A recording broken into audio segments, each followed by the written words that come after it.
Hey everybody, I am Monty, and Channel 5 is reporting that less than 1% of the world's population can bench press 225 pounds.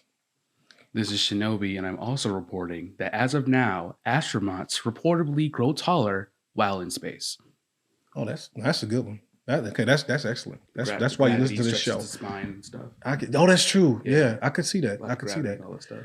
Guys, Channel 5 is back with another episode, and we are here in studio with guests, as I promised y'all we would be. We've got the legend here today. Shinobi's with us. Sir, how are you? I'm doing great. All right. Good to be here, and good to have you. So we want to get into some things. Of course, he is our media correspondent, TV, movies, and things like that. He keeps a finger on the pulse. And so today we have to, I don't want to say bury, but we're going to get to the Marvel situation. We're going to get to the landscape of what's happening with them. But I first want to talk about, some of you might not have known, but there was a big time strike, a writer's strike. There's an actor's strike still kind of ongoing as well, but there was a huge work stoppage. And I remember I went to see, I don't know if it was Oppenheimer. It was something I went to see, and the previews was on struggle in the theater because nothing could be promoted at some point. Movies got pushed back. Dune, shout out. Looking forward to that. We don't know. There's a lot of stuff kind of got backlogged because of the strike, and the writers really had things on a lockdown. So can you break down a little bit of why they were striking for the people who might not know and what happened in the resolution? Okay. Move your mic a little closer to you. Yeah. All right, no problem. So what you got to know initially is that this all kind of resulted with the rise of streaming. Let's just start there. So initially, it was the writers' strike, Writers Guild of America, who were initially striking for better pay, better work conditions, all that kind of stuff like that. And it snowballed. And the reason they were striking, there were a couple of reasons on the docket, but mostly it was because, one, the way that streaming is currently pumping out episodes is not financially conducive for the writers, even though it's making so much more money for all these companies, and they're not getting their fair share. Right. Also, AI is on the rise here, and companies are looking for ways to cut corners. And if they didn't act fast, big studios, big streamers are going to find a way, one way or another, to reduce the amount of jobs available with AI, whether that's writing episodes or editing episodes. That's someone's job, someone's livelihood that was on the line there. So to make a long story short, they struck, and these writers work for all these bigger companies. You have your Netflix, your Hulu's, your whatever. And then on top of that, what added to the solidarity was the SAG-AFTRA, which is that's the guild for the actors, the directors, your gaffers, people, boom operators, also went on strike, also for better working conditions, because it turns out no one's making that much money except for your big wigs who were buying their third and fourth yacht. So that's really. So if you understand then, because let's take, for instance, before the strike, there was all of a sudden this big wave, and even I got caught into it. I go on Netflix, I see this show called Suits, right? And now I knew, thank you in the back, yes. I knew Suits existed. I remember it was like on USA. I never watched the episode. Right. But for some reason, just seeing it, you know how it is, that Netflix they got a really cool recommended UI. thing, And the thing was, it's crazy because I never do this, but I was doing something at the time. And so if you don't even click on the show, it'll just kind of run a little preview and you can hear it. Right. And the preview really kind of got me, because it was where the guys get interviewed. I was like, okay, let me check it out. Turns out I wasn't the only one. Suits took off on Netflix. Oh, yeah. The problem that a lot of people were saying was that, okay, who's getting this money from all these new streams? And where's this revenue? And a lot of the actors are like, I ain't getting paid. And the writers are not. So who's getting paid? Yeah. Meghan Markle it does not. Yeah. How's Meghan Markle supposed to eat, fam? Right. Okay, you know what I'm saying? If we're putting it back into perpetuity, but who's getting the money? And that's where this is kind of what happened even with iTunes and music back in the day when iTunes first came out, everybody's like, no, wait a minute, how do we divide this pie up? Right. So that's what the strike was about. The strike is over now. Yes, as of right now. As of right now, for the writers, I know the actors.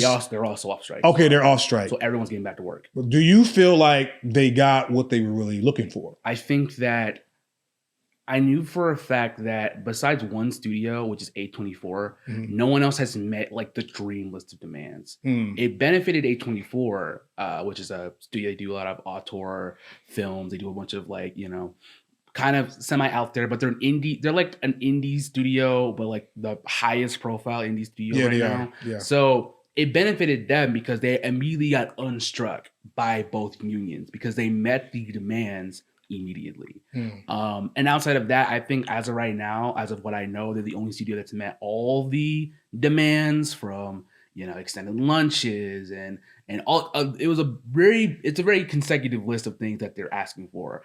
They didn't expect every studio to do that though, but they wanted negotiations to be on the table, and that was being, you know, spearheaded by the representatives of both the, you know, Writers Guild and then SAG-AFTRA. So yeah, they weren't expecting to get everything, but they were expecting to make the message, hey, we have the power to pull the plug on this if we wanted to. Yeah. And you know, I'm glad that they met a resolution there. And so it leads then, because now once the dust is kind of settled and people are getting back to work, one of the things that I was concerned with during the strike was this AI threat. And what I mean by that is that, you know, normally if it's a sitcom, a 30-minute sitcom, you might have, depending on the episode, 4 or 5 people writing, you know, to write The Office, whatever you used to watch or you watch now. But the threat kind of that the studios were kind of hanging over people's head was, you know, why do we need 4 or 5 writers? When AI could ostensibly, you could put in, give me a show with, you know, a protagonist that's kind of a goofball and, you know, anti-hero and all that. And AI will write you a script up. It will give you a very poor script, but it will definitely write you a script. Let's talk about that, because then it became AI can do it, but it's not going to be as good as what, you know, you guys are used to. And then it kind of became this subjective question of what is good art? What is a good sitcom? You know, because if you ask me, I'm old enough, 30 years ago, hip hop was something that it is kind of different now. And a lot of people that were listening to hip hop back then are like, what's being played now is not good music, but there's an audience for it. And so the threat was, yeah, you guys are saying what the AI is doing is not good, but if we keep putting it out there, a generation might. So what do you feel like in terms of what AI was, could be, and will be?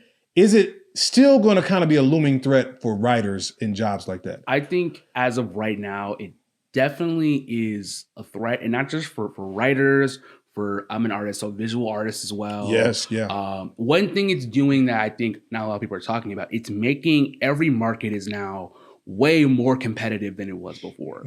So if you're trying to break in as a staff writer, trying to break in as a concept artist, whatever, let's just stick with like movies and stuff, it's going to be, you have to be not just better than your competitors, which is everyone else, you also have to be better than Siri, than your computer, which is complicated. And for writers, right?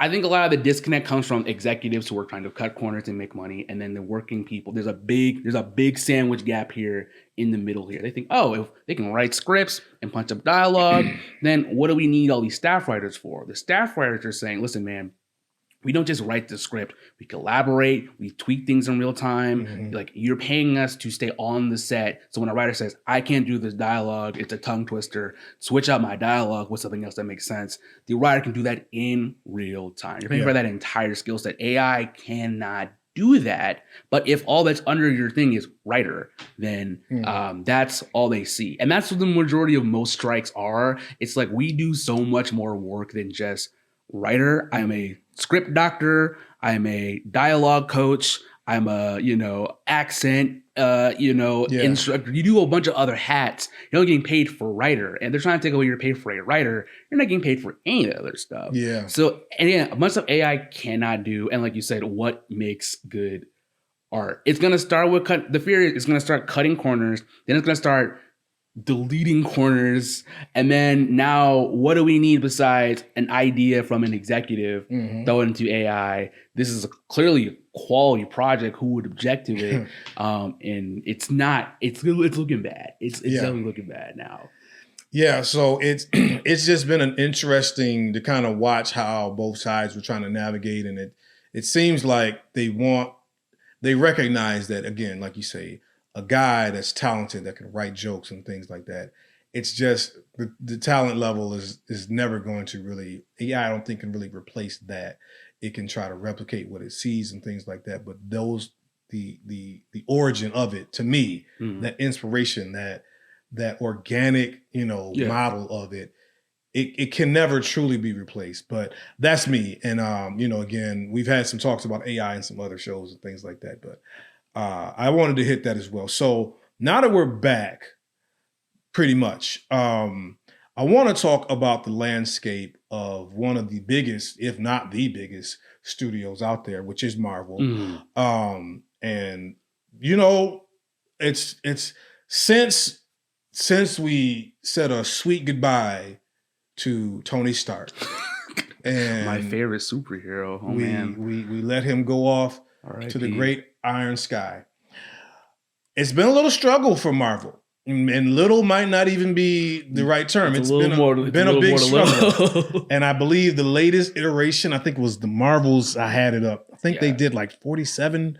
Now, again, $47 million is a lot of money, but when the movie cost $200+ million to make, $47 million is not going to cut it. And I'm saying that. I'm going to let you talk and I'll get the numbers up good. But Marvel is on a struggle, and they really have, I don't know if they have an identity crisis. Is it the fact that we're kind of done with the superhero model? I want you to expound. Just give me your, what's wrong with Marvel? What's wrong with Marvel? Go crazy. Tell me. All right. Wow. Okay. So I think as of right now, I think Marvel is kind of confused as to why there's like a giant drop off from the perspective of like the 27 films that like the Infinity Saga, right? Right. I think it did its job and told its story, and now people are like, all right, I guess I'll move on. Right. And Marvel's like, no, we got other stuff too. And it's like, is it just as good? Maybe. Right. Let's find out. We do TV shows now, which I think the problem now is they think that the retention rate was going to continue to stay the same, if not skyrocket. Now Marvel films feel like homework. You've got to watch. I think part of the reason why the Marvels was already not going to be receptive. If you said, I ain't watching WandaVision, I ain't watching Ms. Marvel, I'm not watching Secret Invasion, right. You have really no context to who these characters are. The main character in the Marvels was a character that was only introduced in a Marvel show. Yeah. So if I don't even watch the show, I have no clue who this person is. So that's a third of the cast I don't care about. And then I didn't see, the last time I saw Captain Marvel was in Infinity War. So, and then who is this other person? I don't know if I didn't watch the shows. Now, again, you can go back and watch them, but you can meet me back in 32 hours when you right. And at that point, is this fun anymore? Yeah. Or are we I'm gonna go watch, I don't know, something else. Yeah. So Marvel, I think that's probably part of it. And then they're trying to make, I think they don't have a new star. You gotta realize, I think it's also I don't think it's anyone's fault. It was just a phenomena. Yep. Like they got a good formula. Let's take these B-list superheroes and make them superstars. Because we don't have Spider-Man, we don't have the X-Men, and we've got some really dicey dealings going on with like the Hulk and Blade or whatever. So we've got Iron Man, whoever that is, and we made him into a $1 trillion superstar. Yeah. And then they did it again. Like you go back and you're like, you ask a kid now who their favorite superhero was, or go back to 2005, the word Star-Lord, I was just about to say, Rocket Raccoon is not coming out of their mouth. Like that's a phenomenon. In their bag, when Star-Lord was, I mean, they were really, and I remember, Right? I was like, what? And it worked. Yeah, it worked. You know what I mean? Like, it was like, this should not work, but it worked. Nothing about it should have worked. And when they were in their bag, because trust me, I remember the announcement of Robert Downey Jr.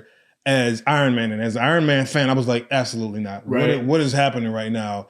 And, you know, we all know the story of, you know, Sony and good, you know, but back then I was just like, but everything has to, even in sports leagues, you got to have your LeBron. You got to have a Tom. Somebody has to be the guy, and then you can build around that. But when you don't have a guy, as they seem to not have right now, and like you said, you brought up a great point to where it does feel like homework. It feels like, yo, how many shows do I got to watch to know who and care about the, and people don't really care. But when you get Chris Evans, and he really does kind of have this Captain America thing. It was novel. You were excited because there wasn't this giant expectation for like this multiverse is a word. We'll get to that in a second, honestly. But you wouldn't have this like giant grand scale saga. These were individual stories. Like the phase 1 was rough. But you were having fun. Yeah. Who was this Iron Man guy and who was this Captain America person? And like the average movie watcher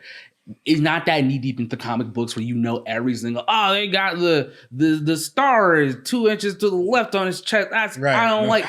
So Chris, these guys got this new landscape to redefine who these characters are. Thor, like Thor, Iron Man 2, whatever.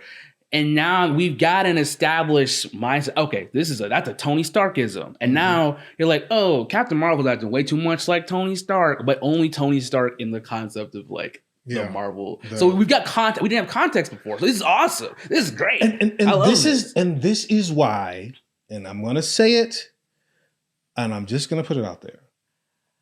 For me, I know this is going. Well, I'm just going to say, this is why Tobey Maguire I knew this was going to go to Spider-Man. never worked for me. Because I watched the Saturday morning cartoon back in the day when the young Spider-Man was a teenager. Yeah. Not a 43-year-old man. He's definitely old with a smoking problem. So that's why, because I had the context there. Right, you had context But there. for others, you know, like you say. It's making every Spider-Man to come after Tobey Maguire will also have the problem of this new content. Because remember, again, that was the first live-action Spider-Man thing. Exactly. Which, again, at the time, it still kind of holds up in terms of the visual. No, which is like, so some people are going to have these diehard Tobey Maguire fans. Now, Andrew Garfield is to this. Oh, Tom Holland's to that. And when they reboot it again in 5 years, this other guy is not as good as the 4 other guys. And that's kind of where Marvel, and then now you've got Miles Morales in the mix, and now you've got, which again, I think, so I'm from the animation world, and I think, again, as of right now, this Into the Spider-Verse franchise is kind of the first, I think this is kind of new. Animation is now a direct competitor with live action, in my personal opinion. I think because you've got shows like Invincible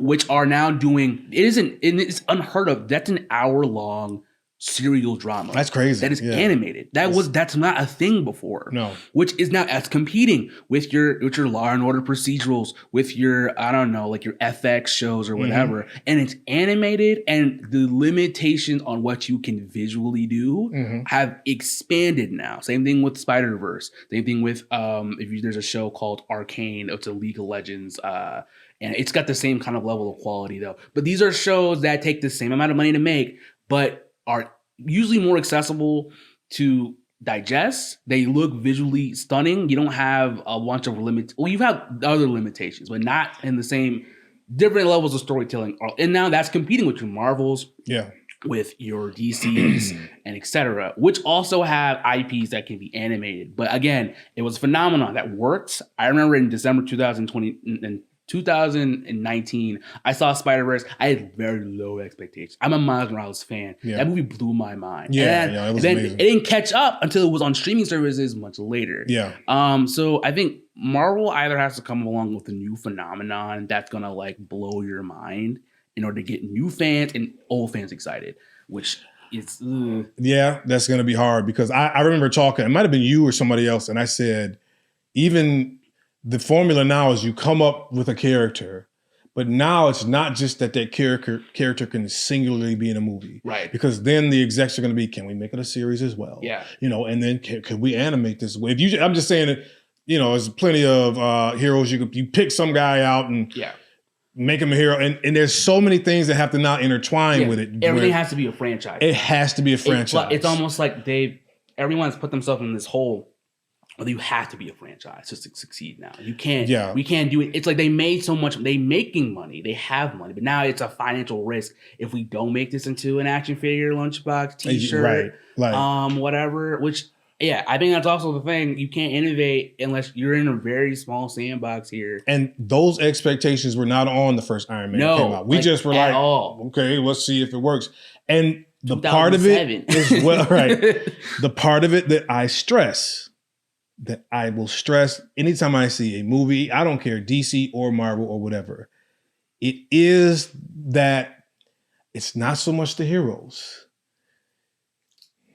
It is the villain. This is also true. And for 10 years almost, the looming presence of Thanos that was around these things. No one cared about who Thanos was. I was not even a Marvel. So Marvel, what they're good at are they get writers and directors who can recontextualize like a phenomenal villain. Yeah. Loki was nobody's favorite character. Nobody can say that. And now he's like one of our best guys, canonically. Which is why, like for me, Let's get into it real quick. For me, I remember that's why I always connected with Magneto for some reason. So that was the beauty of the X-Men. Yeah. Was that you had the X-Men. They had compelling characters. You had compelling characters. The Wolverine, of course. Hugh Jackman, shout out. But from reading the comics, and it kind of stayed true to form. But like you said, as much as I was into it, Thanos, I knew him, but it wasn't like they created this. They made him a phenomenon. Oh my goodness. And so by the time the snap happens, you knew something was coming. Real consequences. One of my proudest moments was sitting in that theater in Infinity War. There are people, by the time I don't feel so good, Mr. Stark. I mean, it is. There are tears being shed. Yeah, you sniffles. But my hands are raised because I told people. I said, Thanos is not coming to just take out Heimdall and just. I was like, he's coming, and we put the over under it. By that time, it was about at 6. I said, give me the over. Yeah. And by the time I was like, plus they changed the game. They did. But now we're to the point now where the struggle bus is here because we don't have a bankable star. We don't really have anything any character we're compelled to. Right. So I don't really know. I mean, we know what they have to do. I just wonder if they can do it. I'm hopeful they can find a different angle, which is what they're going to have to do. Again, you want to talk about phenomenon. Again, the first set of Marvel streaming shows wasn't even on Marvel. Disney Plus is a relatively new concept. That's true. Daredevil is a great show, and people love Daredevil. And why do you like Daredevil? Let me ask you. Okay, I like Daredevil because personally, I think it's a good Batman show. That's just my, honestly, I think this is like a high, and then it's one of those things, it's a high quality, the action was fantastic, the story was compelling, and it's a character that, again, you knew of, like, shout out to Ben Affleck, ironically, who became Batman after that, because that's the cyclical cycle of, so, but that show was fantastic, and the show, it held up in quality, you wanted more of it. And for me, one of the big things was Kingpin. And Kingpin is also, again, he's like street level Thanos. Villain like Vincent D'Onofrio as Kingpin is just you just can't keep your eyes off of it. No, so even with this Echo that's coming out, I'm gonna check it out because he's in it, and it just makes me want to wonder what's gonna happen. So I really hope they get it together. I don't know. Again, I'm not an exec, that's why I don't get to make the big bucks.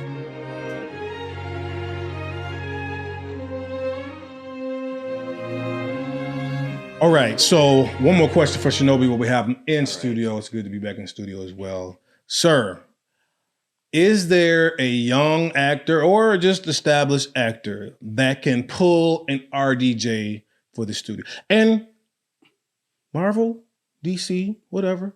But is there an actor that we have not seen or somebody that you like that you think maybe give them and I don't even know what character, but just anybody? Okay, I've got some actors I think will do a great job. One is Jeremy Allen White, who is Carmi from The Bear. Oh yeah, I like him. He's got such a like intensity about him. I don't know where you put him. He's about to be in a wrestling movie too, coming up. Yeah, he just looks like Zac Efron. Okay, I think he's good. I think also Ayo Edebiri, who was also the black girl in The Bear as well. I think she also has like, she's got very good comedic chops. Yeah. Again, these are just people I'd like to see. That's a good one. I've been rooting for, and I'm not even a fan of this actor. They need to put Timothy Chalamet in something. And it's been a minute. Heartthrob. It's been a minute, but I think he's utilized somewhere, either as a villain or a hero. It really doesn't matter. I like those are good. Yeah, it's like Timothy Chalamet. Let me see who else. Yeah, I think like the cast of The Bear is pretty good. Yeah, I like Sterling K. Brown. Man, who again, like, we don't have to get into it, but if they were ever going to replace Kang, he should have really did it. I think he's got a very. I want him to play a villain. I think he can play a I was about to say, he's giving me a good villain compelling villain. I'll tell you, there's a guy, he's an actor, Yahya Abdul-Mateen. Yeah. Love him. He's already been like in a couple, but he's like in the Aquaman. Yeah, he was in the Aquaverse. He did Matrix Resurrections, but he's got, a leading man kind of promise to me. Yeah, absolutely. I'm trying to think if there's any other, like somebody younger that I've seen that, because I do like The Bear it's some great actors. That's some great actors for that show. Because it's just hard to tell, because you got to know what you want to put them in, right? And how it could, not that people can't act, but I don't have a cast really for like Miles Morales personally. Right. I don't, because like, we're getting into Male Zendaya territory of like the funnel of how many ZZ, which no, this is not for her, but she also changed the game for casting. Like, this blank canvas of a character, we can use this. This is why casting directors have to get paid, because they supposed to also this is their whole. This is their life. This is their whole thing. But I will say, from somebody that's already in the game, give me as much Florence Pugh as you can give me. Florence Pugh is a delight. All of it. I want all. I'm here for all of it. Florence Pugh is an absolute Just pour me a cup and let it run over. I don't know. I just love her. Yeah. Yeah. This is a national treasure. But I can get behind that 100%. Yeah. So guys, that's our assessment for what we have coming in the future. Not that we're trying to sound bleak, but it's just not great right now. But they could strike oil again. They did it before. You know what I'm saying? Listen, and real quick, because I want to show some love. I don't want to be impartial. I am looking forward to the next Batman iteration to come, because here's what I said. It takes a while. You just can't jump into being Batman on the first one. You got to get your feet wet. I felt that Robert Pattinson was a good Batman, but not a great Bruce Wayne. No, okay. And I feel like his Bruce Wayne needs to come up a little bit. Absolutely. I liked him as Batman. So I love, those were great. Yeah. I have no complaints about the No. I really thought it was well done. I enjoyed the movie. I'm probably it's on. I think it just came on Netflix. So I might check it out again. It's gonna surge. So shout out, DC. Maybe start getting your stuff together a little bit more. Stick with it, don't scrap. This is our 15th Batman. Lord, with no Robin in sight. All I'm gonna say is, if I gotta see Martha Wayne's, if I gotta see those pearls, Lord, we get it. Again, his parents died. We know. Yes. Okay, but. All right, guys, that's the show. I want to thank Shinobi for coming by. Glad to be here. In studio, man. We had a great time. We will be back with more Channel 5. I got a couple things coming. Yes, people, Tiff is on the horizon. Just listen, I'm going to give Tiff's phone number out, because I'm tired of people asking me where Tiff, you can talk to her yourself. Like, I got to be her caretaker. But she's on the horizon as well. We got some more shows. A hot topic show that that is coming as well. But keep it locked here. Mighty Sharp Network, Maxon Media. This is Channel 5, and you guys know what to do. As always, be blessed. Stay sharp. I'm about to tell you the truth. Too many people online. Screen got you blind. I cannot lie. I feel so tired. Sleep. Making the money too sweet. God is provided for me. All of my haters go see. Put it in the hands of Jehovah Nissi. Just took a trip in the Odyssey. Waiting for y'all to catch up to me. sitting and waiting. I was evading, creating music and Dota debating. Isn't my rapping translating?